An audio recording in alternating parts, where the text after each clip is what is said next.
Welcome back to 21 Minute Reads with me, Maya D.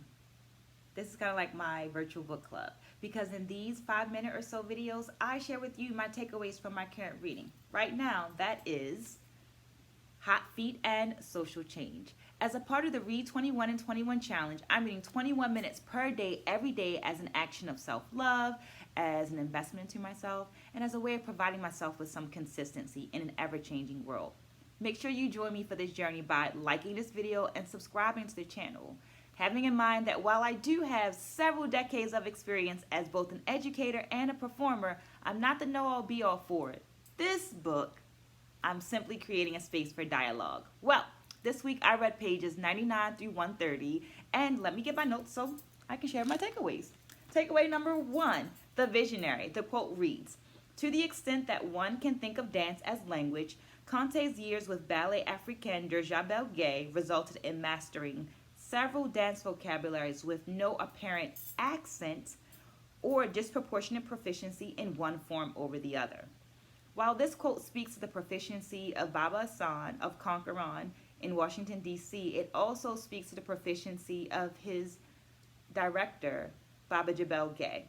I tend to think of Baba Jabel as a visionary, as a connector, and as a protector.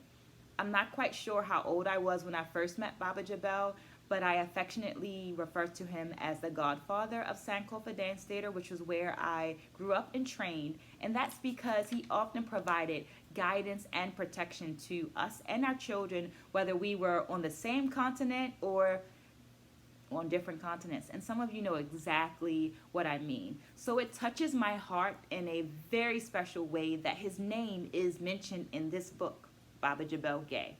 Takeaway number 2.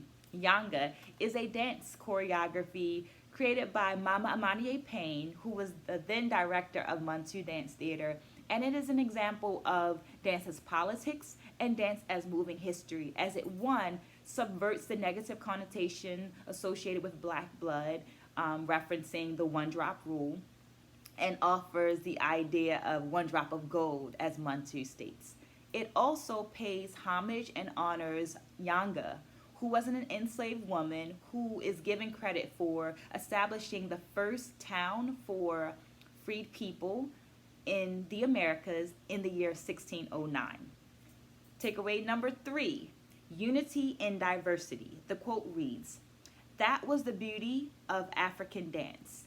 Several people could perform the same movement, but the different spirit of each individual could be seen. It was the perfect example of unity in diversity." This quote is offered by Aseta Amor Amenkum, of Kumbuka African Drum and Dance Collective. And I guess this stands out to me because I've witnessed unity in diversity before, and would go as far as to say that it was a standard in my experience of learning West African dance forms. But I feel that it's not the same in my current experience. So when I think of my experience with Western concert